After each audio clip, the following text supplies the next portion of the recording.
Hello students. आज हम नया चैप्टर स्टार्ट करने वाले हैं।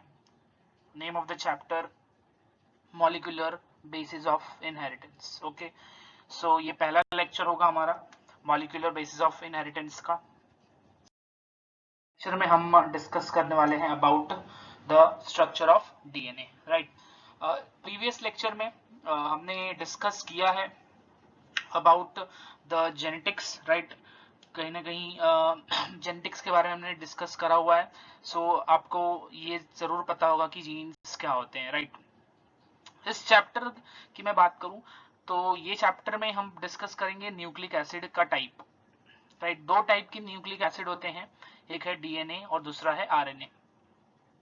Right, DNA is deoxy nucleic acid and RNA is nucleic acid. Right, दोनों ही एक न्यूक्लिक एसिड है। और डीएनए जो है it is the genetic material in all the living organism, while RNA is the genetic material in viruses. Right, और major जो काम है आरएनए का वो है डीएनए को असिस्ट करता है फॉर मेकिंग प्रोटीन्स। राइट, आपने different types of non genetic RNA के बारे में पढ़ा होगा, mRNA, tRNA, RNA. Right, so ये सब तीनों जो नॉन जेनेटिक आरएनए हैं इनका काम होता है to assist DNA in protein synthesis. Right, और प्रोटीन सिंथेसिस की मैं बात करूं तो इसमें दो प्रोसेस है। पहला प्रोसेस है डीएनए से एमआरएनए बनता है जिसको बोलते हैं ट्रांसक्रिप्शन। उसके बाद जो एमआरएनए पर कोडॉन्स हैं उनको रीड किया जाता है और उसके अकॉर्डिंग ही अमीनो एसिड्स के सीक्वेंस रहेंगे इन द प्रोटीन। प्रोटीन का जो अमीनो एसिड का सीक्वेंस होगा प्रोटीन के अंदर, that will be based upon the type of codons. Right, और इसके अलावा हम डिस्कस करेंगे about the gene regulations. Right, कैसे जीन रेगुलेट होते हैं, कैसे जीन कैसे ऑफ होते हैं, कैसे ऑन होते हैं। इसके अलावा हम ह्यूमन जीनोम प्रोजेक्ट के बारे में पढ़ेंगे जो कि 1990 से शुरू हुआ था, 2003 तक चला था। इस प्रोजेक्ट में जो ह्यूमन न्यूक्लियोटाइड के सीक्वेंस है वो पूरा पता लगाया गया था। राइट, सो ये सारी चीजें हैं जो हम आगे आने वाले लेक्चर्स में डिस्कस। आज का जो लेक्चर नंबर 1 है उसके टॉपिक पर हम आते हैं, that is structure of DNA. DNA जो है, जैसे कि मैंने बताया कि DNA is a genetic material in all the living organism except viruses. Right, so what is genetic material, यहाँ पर साफ साफ आपको डेफिनेशन दिखाई देगा। राइट, सो व्हाट इज अ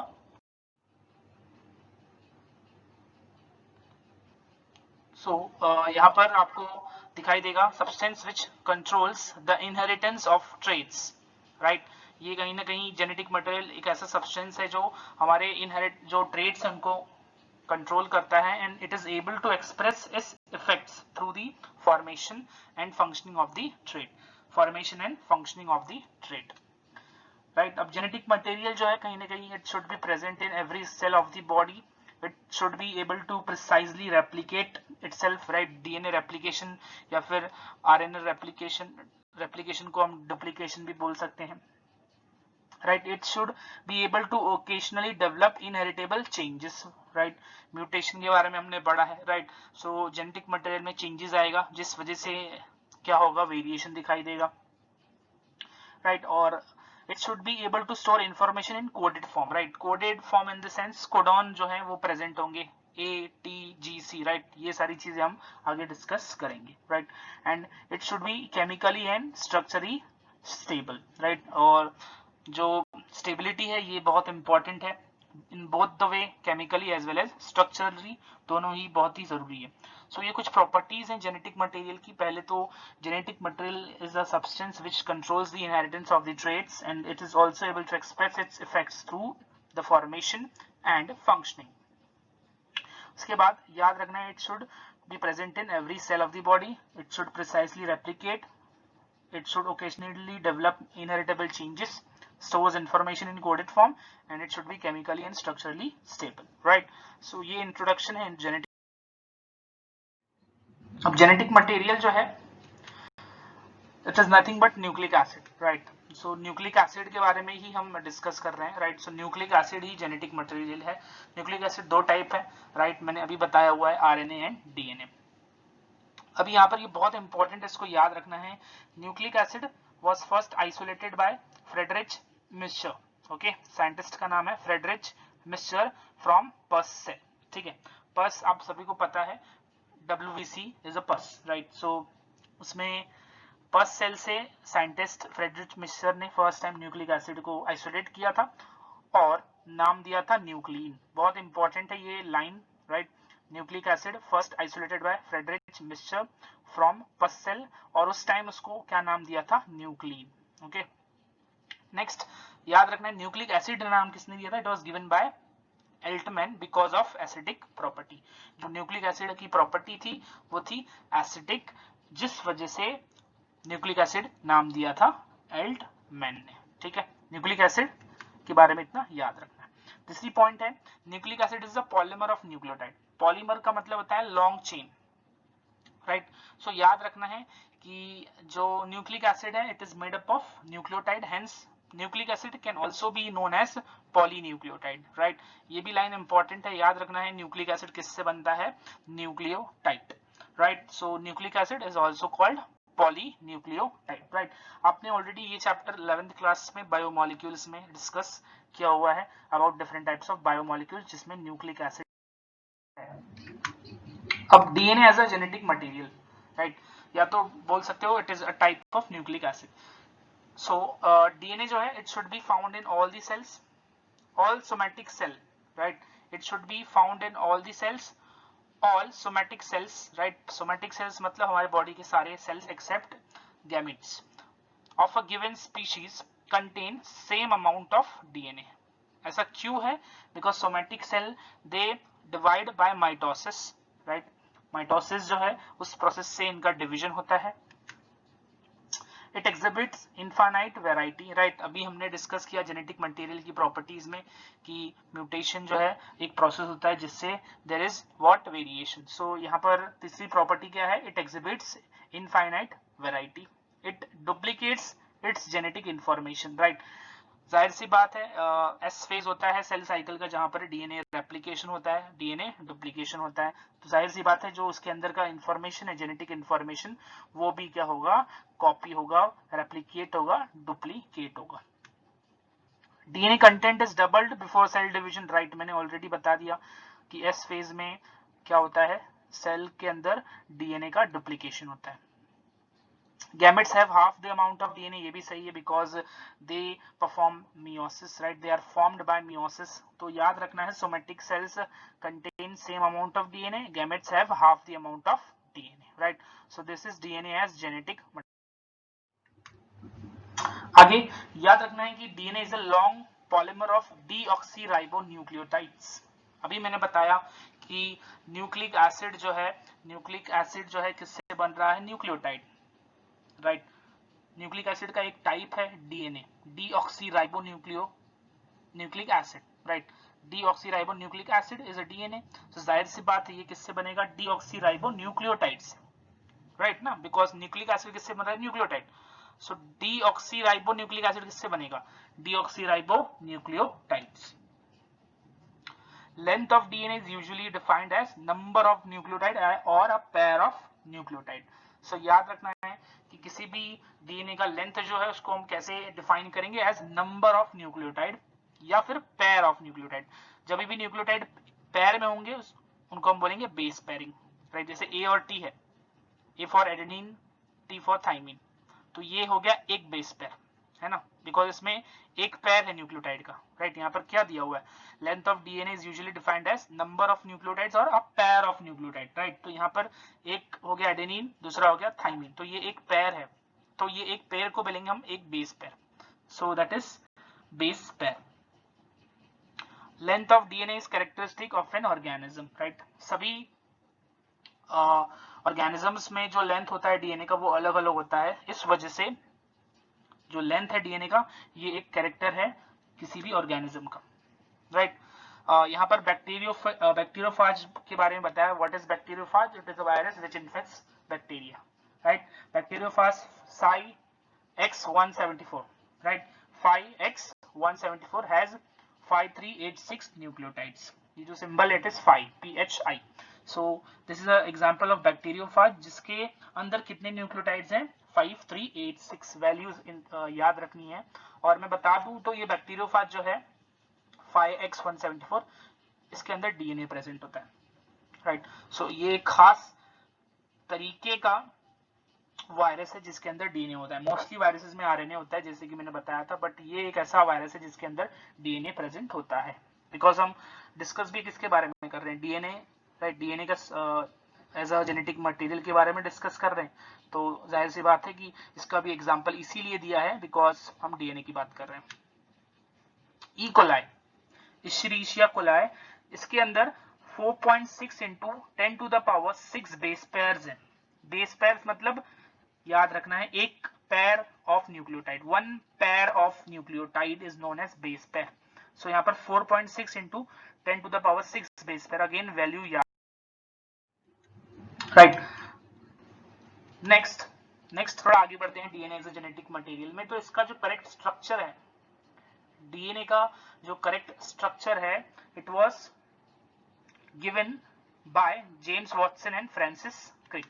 ये बहुत इंपॉर्टेंट साइंटिस्ट हैं, इनके बारे में याद रखना है कि डीएनए का जो करेक्ट स्ट्रक्चर है that is double helical structure, it was given by James Watson and Francis Crick, okay. और ये जो डबल हेलिकल स्ट्रक्चर है, जैसे कि मैंने बताया कि James Watson and Francis Crick ने डीएनए का डबल हेलिकल मॉडल दिया था, it was based on Chargaff's rule and X ray diffraction pattern of DNA, right. इसको याद रखना है आप लोगों को कि जो डबल हेलिकल मॉडल है डीएनए का, it is based on Chargaff's rule for base pairing, हम आगे इसके बारे में भी पढ़ेंगे, and X ray diffraction pattern of DNA, right. तो ये दोनों चीज अभी हम आगे डिस्कस करेंगे, राइट। सो यहाँ पर आपको दोनों साइंटिस्ट दिखाई देंगे, James Watson and Francis Crick, और ये आपको दिखाई दे रहा है डीएनए, राइट। सो कुछ इस तरीके का डीएनए इन्होंने मॉडल के तौर पर देखा था, तैयार किया, राइट। तो थोड़ा चारगाफ रूल, जैसे मैंने बताया कि चारगाफ रूल के बारे में डिस्कस कर लेते हैं। तो ये चारगाफ रूल याद रखना है, it was given bye Irwin चारगाफ, scientist का नाम इंपॉर्टेंट है, it was given bye Irwin चारगाफ, right. And क्या बताया था इरविन चारगाफ ने, formulated important generalisations about DNA structure, these are called Chargaff's rules and are summarized as, right। बहुत important है ये बहुत इंपॉर्टेंट है कि purines and pyrimidines are always equal in amount. इसका मतलब number of purines will be equal to number of pyrimidines। I repeat, number of purines will be equal to number of pyrimidine, right. यहाँ पर दिया हुआ है, ये दोनों purine है, एडेनिन एंड ग्वानिन क्या है, प्यूरीन्स है, थाइमिन एंड साइटोसिन क्या है, पायरामिडीन्स है, राइट। हम डिस्कस कर रहे हैं DNA not RNA. So amount of adenine is equal to thymine, right, because A जो है वो टी के साथ पैर कर रहा है, तो एक प्यूरिन एक पायरामिडीन, राइट। ए क्या है, प्यूरिन है, टी क्या है, पायरामिडीन है, ठीक है। जी क्या है, ग्वानिन है, और सी क्या है, साइटोसिन है, राइट। सो याद रखना है कि प्यूरिन्स जितने होंगे एक डीएनए में उतने ही पायरामिडीन्स होंगे। इसका मतलब अगर मेरे पास purine A for adenine, purine A is 10, तो याद रखना है कि उतना ही मेरे पास थाइमीन भी होगा, 10 थाइमीन भी होगा। सो इसको याद रखना है, this is known as Chargaff rule. Very simple, very very very simple, right. इस पर बहुत सारे क्वेश्चंस बन सकते हैं, तो याद रखना है चारगाफ रूल क्या होता है, number of purines is equal to number of pyrimidine, right. Okay, so base ratio A plus T divided by G plus C is constant for a species, ठीक है। एक स्पीशीज के लिए वो कांस्टेंट होगा, ये फॉर्मूला याद रखना, A plus T upon G plus C, right। Ratio is low in primitive organisms and higher in advanced ones, right. So ये लाइन जो है इतनी इंपॉर्टेंट नहीं है, but just for your information मैंने यहाँ पर लिखी हुई है कि जो रेशियो है वो लो होता है प्रिमिटिव ऑर्गेनिज्म में as compare to the higher organisms, right. So अब रेशियो की मैं बात करूं तो जो रेशियो आएगा वो कितना आएगा, 1:1, राइट, कहीं ना कहीं 1 आएगा। और मैन की बात करूं, राइट, सो मैन में आएगा 1.55, पी में आएगा 1.62, राइट। तो ये देखिए, ये दोनों हायर एनिमल्स हैं, हायर प्लांट्स हैं, राइट। सो इनके अंदर जो वैल्यू है वो ज्यादा है as compare to the E coli, जिसके अंदर जो रेशियो है वो कितना है 0.93, राइट। सो प्रिमिटिव ऑर्गेनिज्म है, बैक्टीरिया प्रोकैरियोट्स है तो प्रिमिटिव ऑर्गेनिज्म है, तो इसके अंदर जो रेशियो है वो आएगा 0.93, और मैन और पी जो है they are higher plants and animals, so उनके अंदर रेशियो ज्यादा दिखाई दे रहा है। तो ये लाइन का मतलब समझो, ratio is low in primitive organisms and higher in advance ones. Okay, so ये वैल्यूज याद रखनी है आप लोगों को। तो अभी हमने चारगाफ रूल देखा, राइट। मैंने अभी तक क्या बताया है कि जो डीएनए का डबल हेलिकल मॉडल है जो कि वॉटसन एंड क्रिक ने दिया था, वो दो चीजों पर टिका हुआ था। पहली चीज थी Chargaff rule which was given by Irving Chargaff, second is X ray crystallography, right. अब एक्सरे क्रिस्टलोग्राफी का एक और नाम है, याद रखना है, X ray differentiation, right. So X ray diffraction याद रखना है, एक और नाम है। अब ये एक ऐसी टेक्निक है जो कि क्या डिटरमाइन करती है, 3D structure of large molecules, right. So X ray crystallography is a technique for determining 3D structure of large molecule. बस इतना ही याद रखना है, इसके ऊपर कोई भी क्वेश्चंस बनने के चांसेस नहीं अदर देन दिस कि व्हाट इज एक्सरे क्रिस्टलोग्राफी। तो याद रखना है, it is technique for determining 3D structure of large molecules, right. और एक्सरे क्रिस्टलोग्राफी जो है इसके बारे में किसने दिया था, मॉरिस विल्किंस, जो यहाँ पर है, राइट। मॉरिस विल्किंस और रोजालिंड फ्रैंकलिन। ओके, सो याद रखना है, X ray crystallography of the DNA was taken by Maurice Wilkins and Rosalind Franklin, took X-ray diffraction pictures of crystalline DNA, right? So इसको याद रखना है कि X ray crystallography of the DNA किसने perform किया, it was Maurice Wilkins and Rosalind Franklin, ठीक है। तो बस इतना ही आपको याद रखना है अबाउट एक्सरे क्रिस्टलोग्राफी। अब हम आते हैं जो बहुत ही इंपॉर्टेंट टॉपिक है students, that is Watson and Crick model of DNA, that means double helical model of DNA. I repeat, Watson and Crick model of DNA is also called double helix model of DNA, which is the accurate perfect structure of DNA, right? जिसके लिए दोनों scientist को Nobel prize भी मिला था। So Watson and Crick along Wilkins received Nobel Prize for double helical model of DNA. This model has a following important features, right? So क्या क्या features हैं हम देख लेते हैं। पहला फीचर है टू पॉलीन्यूक्लियोटाइड चेन्स और स्ट्रैंड्स, राइट। दो स्ट्रैंड्स हैं, डबल स्ट्रैंडेड डीएनए होता है, राइट। सो दो स्ट्रैंड्स हैं, हर एक स्ट्रैंड को हम बोलेंगे पॉलीन्यूक्लियोटाइड, मैंने बताया है, राइट। तो इसको याद रखना है। न्यूक्लिक एसिड को मैंने बताया था बोलेंगे पॉलीन्यूक्लियोटाइड, न्यूक्लिक एसिड को हम क्या बोलेंगे, पॉलीन्यूक्लियोटाइड, राइट। सो यहाँ पर वही चीज दी हुई है, हम डीएनए डिस्कस कर रहे हैं तो कहीं ना कहीं फर्स्ट पॉइंट याद रखना है, टू पॉलीन्यूक्लियोटाइड चेन्स और strands. Each polynucleotide chain has sugar phosphate backbone, right. So जो बैकबोन है हर एक पॉलीन्यूक्लियोटाइड के चेन का या स्ट्रैंड का, it is made up of sugar and phosphate, उसके अलावा नाइट्रोजनस बेसिस भी होंगे, right. So sugar phosphate forms the backbone. तीसरी फीचर है polarity, right. Polarity is nothing but the two ends, right. उसके अलावा चौथी प्रॉपर्टी है anti parallel strands, right. So ये कुछ प्रॉपर्टीज हैं, और भी प्रॉपर्टीज हैं हम डिस्कस कर रहे हैं। तो चार प्रॉपर्टीज याद रखनी है। पहली, जो डीएनए का डबल हेलिकल मॉडल है, it is made up of two strands, each strand is made up of polynucleotides, right. Second चीज याद रखना है कि ईच पॉलीन्यूक्लियोटाइड चेन जो है it has a sugar phosphate backbone. Third चीज कि जो डबल हेलिकल मॉडल है it shows polarity, it shows two opposite ends. चौथी चीज दे आर एंटी पैरेलल, और अगेन डीएनए जो इट इज व्हाट, डुप्लेक्स। इसके अलावा कॉम्प्लीमेंट्री बेस पेयरिंग होगा, राइट। कॉम्प्लीमेंट्री बेस पेयरिंग जिसको हम अपोजिट बेस पेयरिंग बोलेंगे, कि एडेनिन जो है वो थायमिन के साथ पैर करेगा, गुआनिन जो है वो साइटोसिन के साथ पैरिंग करेगा। इसके अलावा ग्लाइकोसिडिक बॉन्ड्स प्रेजेंट होंगे, फॉस्फोडाइस्टर बॉन्ड्स प्रेजेंट होंगे, हाइड्रोजन बॉन्ड्स प्रेजेंट होंगे। तीन बॉन्ड याद रखने हैं आप लोगों को in double helical structure of DNA. First bond है ग्लाइकोसिडिक बॉन्ड, सेकंड बॉन्ड है फॉस्फोडाइस्टर बॉन्ड और तीसरा बॉन्ड है hydrogen bond. Is this clear? इसको याद रखना है. So this is DNA duplex, right, आप सभी को दिख रहा है यहाँ पर.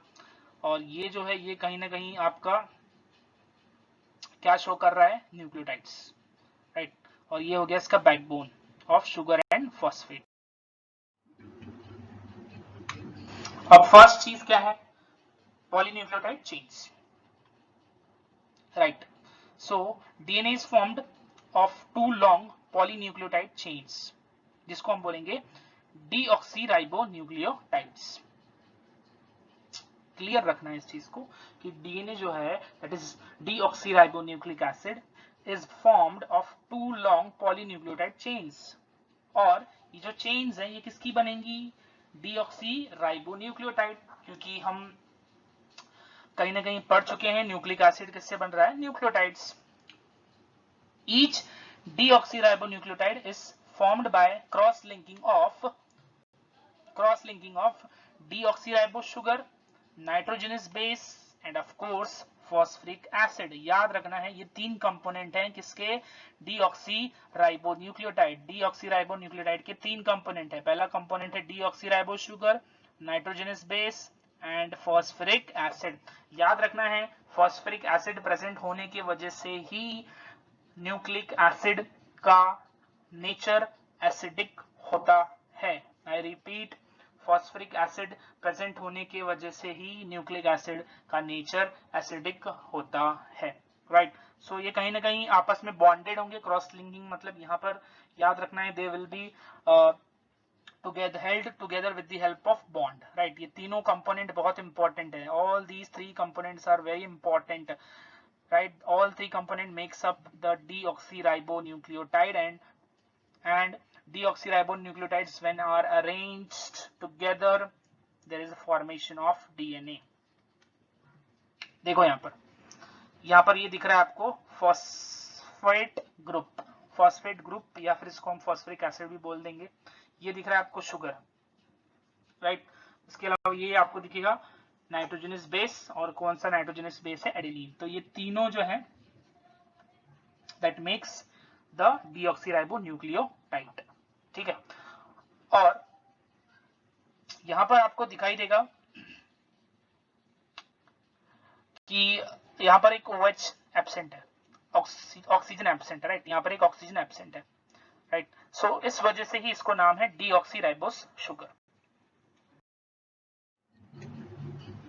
अब हमने तीनों कंपोनेंट के बारे में देखा है, तो अब तीनों कंपोनेंट को डिटेल में पढ़ लेते हैं. सो नाइट्रोजनस बेसिस दो टाइप के होंगे, purines, pyrimidines. Purines are double ring compound, pyrimidines are single ring compound. ये स्ट्रक्चर्स आपको अच्छे से याद होने चाहिए, बहुत इंपॉर्टेंट स्ट्रक्चर्स हैं. प्यूरिन्स दो टाइप के ही होंगे, adenine, guanine. I repeat, nitrogenous bases are of two types, purines, pyrimidines. Purines are double ring compound, pyrimidines are single ring compounds. Purines consist of adenine and guanine.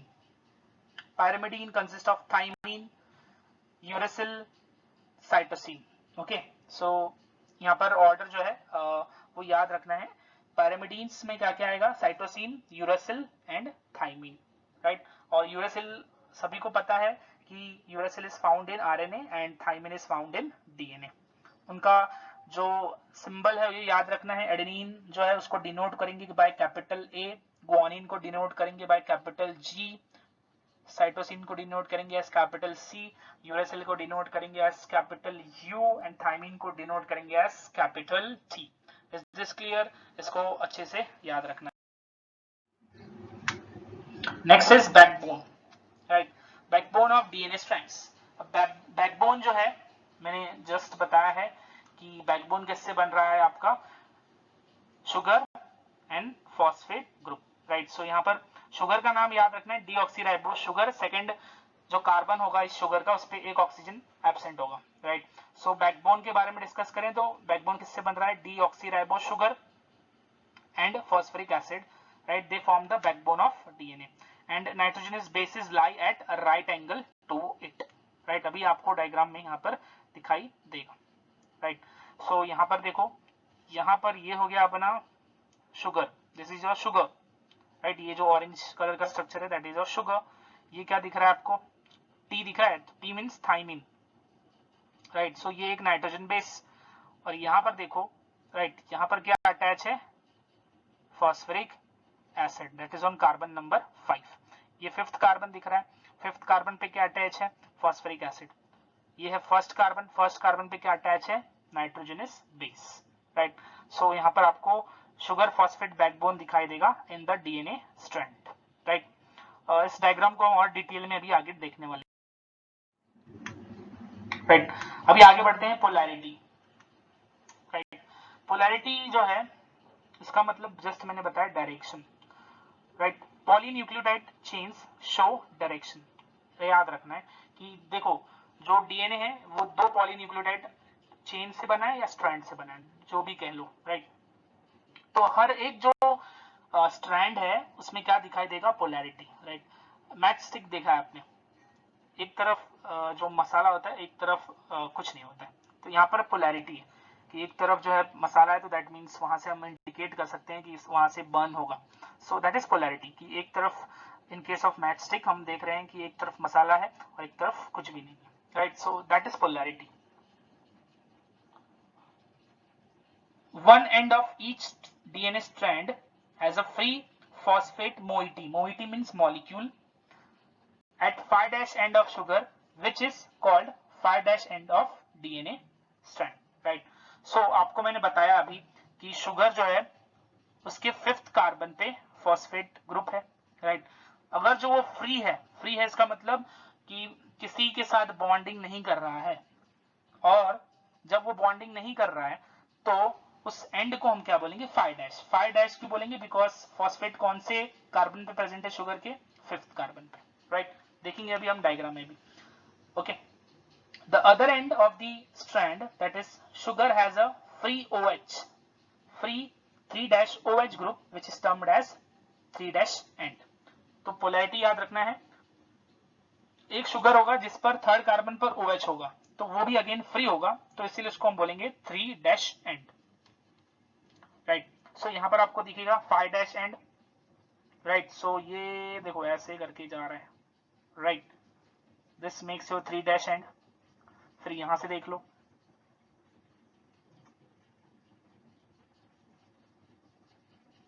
This makes your 5', right. सो आपको यहाँ पर दिखाई दे रहा है polarity है, हर एक strand, दोनों ही polynucleotide strands में क्या दिखाई दे रहा है, पोलैरिटी।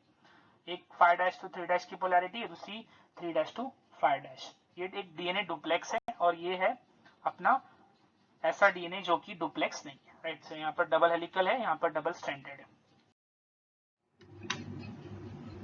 अब यहाँ पर देखो, बहुत ही अच्छे से इसको समझना है, ओके। सो ये शुगर है, राइट। 5th कार्बन पे फॉस्फेट, 1st कार्बन पे नाइट्रोजनस बेस, राइट। अब यहां देखो, ये एक शुगर के बारे में देखा हमने, ये दूसरा शुगर है।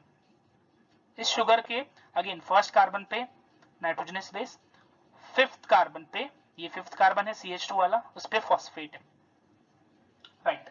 अब ये जो 2nd कार्बन है, 2nd शुगर है, इसका जो 5th कार्बन है दैट इज फॉस्फेट जहां पर अटैच है, वो इस वाले शुगर के 3rd कार्बन पर जो OH होगा उसके साथ बॉन्ड बनाएगा, right. So that bond is known as phosphodiester bond, right. So देखो यहां पर मैं फिर से बता रहा हूं, ये शुगर है, यहां पर 1st कार्बन पे नाइट्रोजनस बेस, ये है 5th कार्बन जहां पर आपको दिख रहा है फॉस्फेट, ये हो गया मेरा एक डीऑक्सीराइबोन्यूक्लियोटाइड। ये दूसरा डीऑक्सीराइबोन्यूक्लियोटाइड देखो, यहाँ पर भी 1st कार्बन पर आपको नाइट्रोजन बेस दिख रहा है, 5th कार्बन पर आपको दिख रहा है यहाँ पर फॉस्फेट ग्रुप, ठीक है। और 3rd कार्बन यहाँ पर भी दोनों पे भी 3rd कार्बन पे क्या होगा, OH, ठीक है। तो याद रखना है कि एक जो डीऑक्सीराइबोन्यूक्लियोटाइड है उसके शुगर के 3rd कार्बन पर जो OH है वो उसके एडजेसेंट डीऑक्सीराइबोन्यूक्लियोटाइड के 5th कार्बन पर जो फॉस्फोरिक एसिड प्रेजेंट है उसके साथ फॉस्फोडाइस्टर बॉन्ड बनाता है। ठीक है, सो इसको याद रखना है। अब देखो, अब यहां से मैं थोड़ा और आगे बढ़ता हूं, तो यहां पर देखो थर्ड कार्बन पे इस डीऑक्सीराइबोन्यूक्लियोटाइड का स्ट्रक्चर देखो। यहां पर ये थर्ड कार्बन दिख रहा है, ये थर्ड कार्बन है, राइट, ये 1 2 3। सो ये थर्ड कार्बन पे यहाँ पे OH दिख रहा है, राइट। ये आगे वालों के साथ देखो, आगे कोई स्ट्रक्चर है ही नहीं। इसका मतलब ये जो OH है, ये आगे जो स्ट्रक्चर नहीं है, तो जाहिर सी बात है बॉन्ड नहीं बनाएगा, फॉस्फोडाइस्टर बॉन्ड नहीं बनेगा। बिकॉज देखो, फॉस्फोडाइस्टर बॉन्ड के लिए इसको किसकी जरूरत पड़ेगी? एक और डीऑक्सीराइबोन्यूक्लियोटाइड की जरूरत पड़ेगी, है ना, राइट। बिकॉज तभी तो फॉस्फेट मिलेगा और तभी तो बॉन्ड बनेगा, राइट। सो यहाँ पर ये OH जो है ये फ्री है, राइट, बॉन्ड नहीं बना रहा है। देखो यहाँ पर कैसे बॉन्ड बन गया है, ये OH, ये डीऑक्सीराइबोन्यूक्लियोटाइड का, और ये वाला जो है फॉस्फेट जो कि इस डीऑक्सीराइबोन्यूक्लियोटाइड से आ रहा है, राइट। यहां से OH, यहां से फॉस्फेट, ये फॉस्फेट, ये दोनों के बीच में क्या बन रहा है? Phosphodiester bond, right. इसी को फॉस्फोडाइस्टर बॉन्ड बोलेंगे। बट यहां पर देखो, यहां पर आगे कोई भी डीऑक्सीराइबोन्यूक्लियोटाइड नहीं है, दैट मींस ये फ्री है। और ये कौन से कार्बन पे है? थर्ड, इसीलिए इसको बोला है 3' एंड, राइट। सो 3' एंड याद रखना है, वहां पर क्या प्रेजेंट होता है? Free OH। अब यहां देखो, यहां पर भी क्या हो रहा है, इसके आगे कोई डीऑक्सीराइबोन्यूक्लियोटाइड नहीं है, राइट। बिकॉज होता तो क्या होता है, यहां पर भी फॉस्फोडाइस्टर बॉन्ड बनता, राइट, बट है नहीं। और इसका मतलब यहां पर जो फॉस्फोरस है 5th कार्बन पे जो फॉस्फोरस है वो फ्री है, राइट। इस वजह से इसको हम क्या बोलेंगे? 5' end of the polynucleotide, right. So याद रखना है इसको कि पोलैरिटी कैसे दिखा रहे हैं। 3' एंड का मतलब याद रखना है कि जो 3' एंड है उसको 3' एंड इसलिए बोला जाता है बिकॉज जो इस तरफ डीऑक्सीराइबोन्यूक्लियोटाइड में जो थर्ड कार्बन पे OH होता है, it is free, it is not forming any phosphodiester bond. और इस तरफ आप देखोगे तो इस तरफ आपको 5' एंड बोला है बिकॉज यहाँ पर जो फॉस्फेट ग्रुप है, it is free because it is not again forming any phosphodiester bond. Next है एंटी पैरेलल स्ट्रैंड्स। पोलैरिटी देखी, अब आगे डिस्कस करते हैं anti parallel strands. Anti parallel मतलब याद रखना है, एंटी पैरेलल मतलब होगा जिसका एक तरफ पैर होगा, दूसरे वाले का उस तरफ सर होगा। आई रिपीट, एंटी पैरेलल मतलब जिस तरफ एक पर्सन का सर होगा उस तरफ दूसरे पर्सन का पैर होगा, that will B anti parallel. So anti parallel strands, the two strands of DNA duplex are parallel but oriented in opposite direction, right, they are oriented in opposite directions. Anti-parallel strands form a right-handed helix, right. So याद रखना है, right handed हेलिक्सल structure होता है, left handed helical structure होता है। तो anti parallel strand जो है it is present in right handed DNA helical structure. The 5' end of one strand lies opposite to the 3' end of other. One strand is oriented in 5' to 3' direction and the second strand is oriented in 3' to 5'। यहाँ पर आपको clearly दिखाई दे रहा है, DNA is anti-parallel। एक जो polynucleotide का strand है उसका डायरेक्शन क्या है? 5' to 3', राइट, और दूसरे वाले का अपोजिट है, राइट। अपोजिट है मतलब यहाँ पर आपको 3' दिखाई देगा, यहाँ पर 5', राइट। इसका मतलब यहाँ पर क्या प्रेजेंट है? OH, और यहाँ पर फ्री एंड क्या है? फॉस्फेट। यहाँ पर फ्री एंड है OH, यहाँ पर फ्री एंड है फॉस्फेट, यहाँ पर फ्री एंड है फॉस्फेट और यहाँ पर फ्री एंड है OH, राइट। सो उसको याद रखना है कि DNA is anti-parallel, that means one strand oriented in 5' to 3' direction and other strand oriented in 3' to 5' direction, right। इस तरीके से डायरेक्शन लेना है। और एंटी पैरेललिटी किसमें दिखाई देती है? जो DNA क्या होता है? Right handed, right. सो यहाँ पर आपको देखो क्लियरली दिखाई देगा स्ट्रक्चर, एक है 5' to 3', दूसरा है 3' to 5', राइट। ओके, सो इतना याद रखना है। और आपको यहाँ पर स्ट्रक्चर में भी दिखाई देगा, राइट। देखो ये दिख रहा है शुगर का स्ट्रक्चर, ये अपोजिट है, राइट, इसकी अपोजिट है। इसका ये शुगर का स्ट्रक्चर देखो और ये शुगर का स्ट्रक्चर देखो, राइट। यहाँ पर ये सीधा था, यहाँ पर इन्वर्टेड हो गया, राइट। सेम चीज यहाँ पर दिख रही है, शुगर देखो इन्वर्टेड है, यहाँ पर सीधा है, ये वाला शुगर, यहाँ पर ये इन्वर्टेड है, right. So this is anti. अब आगे बढ़ते हैं कॉम्प्लेक्स पेयरिंग, बहुत ही इंपॉर्टेंट है ये। ओके, सो कॉम्प्लीमेंट्री बेस पेयरिंग क्या होता है? Base pairing is the pairing formed in DNA double helical structure between purines of one strand and pyrimidines of the another strand. ये दो स्ट्रैंड है, ये एक पॉलीन्यूक्लियोटाइड है, ये दूसरा पॉलीन्यूक्लियोटाइड है, राइट। शुगर फॉस्फेट बैकबोन है, इसके अलावा at a right angle what is present? Nitrogenous base. तो ये स्ट्रैंड पे प्यूरिन होगा, तो ये स्ट्रैंड्स पर पायरिमिडीन होगा। याद रखना है कि इधर प्यूरिन नहीं होगा। अगर एक स्ट्रैंड पे यहाँ पर प्यूरिन है तो यहाँ पर पायरिमिडीन होगा, राइट। सो यहाँ पर देखो टी क्या है? Thymine, which is a pyrimidine. उसके अपोजिट वाले स्ट्रैंड पर क्या है? Adenine. Adenine is not a pyrimidine, it is a purine. तो यहाँ पर वही चीज है, कॉम्प्लीमेंट्री बेस पेयरिंग याद रखना है अपोजिट। अगर एक स्ट्रैंड पे थाइमिन है तो दूसरे स्ट्रैंड पर एडेनिन होगा। ओके, एंड सेम चीज यहाँ पर देखो, एक तरफ यहाँ पर आपको साइटोसिन दिख रहा है विच इज अगेन पायरिमिडीन, और एक तरफ आपको ग्वानिन दिख रहा है which is a purine, right. The way in which the basis forms pair between the two DNA strands is known as complementary base pairing. The way in which the bases form pairs between the two DNA strands is known as complementary base pairing. Base pairing मतलब base pair मतलब क्या? अभी मैंने पढ़ाया था, एक purine होगा एक पायरिमिडीन होगा, राइट। एक प्यूरिन होगा एक पायरिमिडीन होगा, उसी को हम बोलेंगे one base pair, right.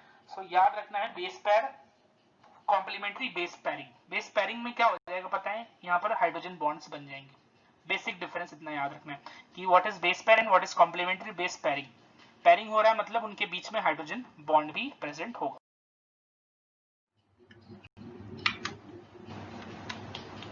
So यहाँ पर डीएनए डुप्लेक्स ऑलरेडी मैंने डिस्कस किया है कि हेलिकल स्ट्रक्चर है। The two spiral strands of DNA are called DNA duplex, right. Helical बोलो या फिर स्पाइरल बोलो, one and the same. The two strands are not coiled upon each other, but the duplex is coiled upon itself. बहुत ही important है ये। The two strands are not coiled upon each other. वो एक दूसरे से नहीं बंधे हुए। They are coiled upon itself, right?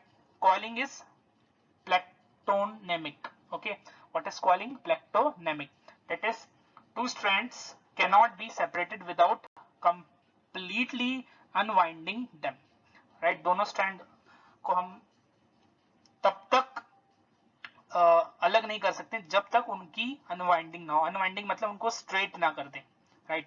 Because nature जो है उनका क्या है? DNA duplex, right.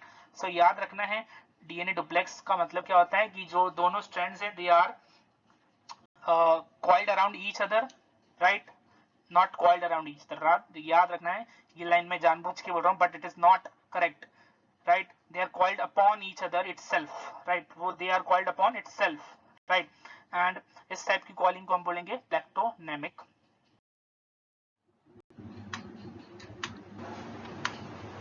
Okay, so next है डायमेंशंस, हम देख लेते हैं।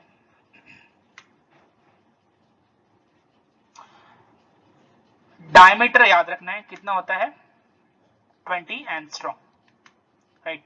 डायमीटर याद रखना है कितना होता है? 20 एंगस्ट्रॉम। डायमीटर कैसे मेजर करेंगे? एक स्ट्रैंड के फॉस्फेट से लेकर दूसरे स्ट्रैंड के फॉस्फेट तक, that will be diameter.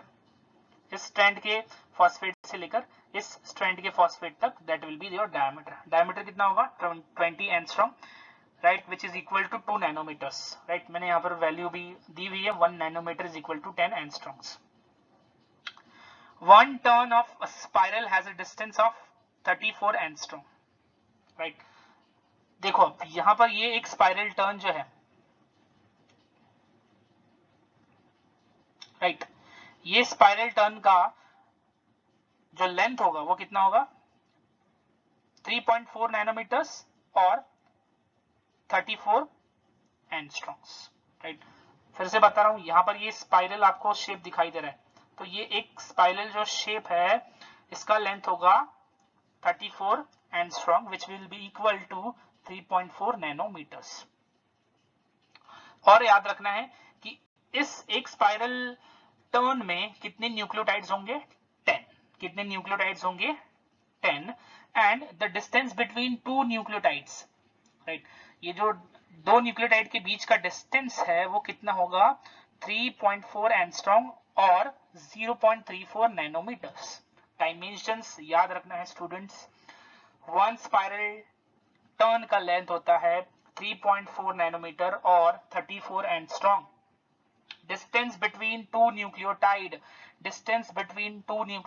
is 0.34 nanometer, also known as 3.4 angstrom. so length याद रखना है। और एक स्पाइरल टर्न में कितने होंगे न्यूक्लियोटाइड्स 10, राइट। सो 10 इंटू 0.34 करोगे तो आपको 3.4 नैनोमीटर्स वैल्यू मिलेगा, राइट ना। 10 न्यूक्लियोटाइड्स है ना, तो 10 मल्टीप्लाइड बाय 0.34 नैनोमीटर करोगे तो आपको 3.4 nanometre which is equal to one spiral turn का लेंथ, वो आपको वैल्यू मिल जाएगा। सो उस तरीके से वैल्यू फाइंड की गई है। There are two types of alternate grooves. Grooves याद रखना, what is grooves, depressions, right. आपको ग्रूव्स दिखाई देगा, दो टाइप के ग्रूव्स होंगे, major groove and minor grooves, right. अभी आगे डिस्कस करने वाले हैं। डायमेंशन याद रखना है students, diameter is 20 angstrom equal to 2 nanometers। One spiral turn याद रखना है, वन स्पाइरल टर्न का जो लेंथ होता है वो कितना होता है 3.4 nanometre equal to 34 angstrom. Distance between two nucleotide is 3.4 angstrom which is equivalent to 0.34 nanometers। there are two grooves, minor groove and major groove। so यहाँ पर देखो आपको दिखाई दे रहा है, this is minor grooves, major groups, right। Alternately दिखाई देगा minor major, right. उसके बाद यहाँ पर आपको फिर से दिखाई दे रहा है, देखो यहाँ पर माइनर है मेजर है, यहाँ पर मेजर माइनर। सो ये अल्टरनेटली दिखाई दे रहा है, इधर माइनर है मेजर, यहाँ पर देखो ये मेजर है, देखो बड़ा है ना, यहाँ पर जगह बड़ा है तो इसको हम मेजर बोल रहे हैं। ये छोटी जगह है, यहाँ पर जो गैप है छोटा है इसलिए इसको माइनर बोल रहे हैं। यहाँ पर देखो फिर से गैप क्या है, छोटा सा है इसलिए इसको माइनर बोला है। यहाँ पर गैप बड़ा सा है, राइट, इसको बोलेंगे इसीलिए major. So minor and major. अब बॉन्ड्स के ऊपर आते हैं, बहुत ही इंपॉर्टेंट है बॉन्ड्स, राइट।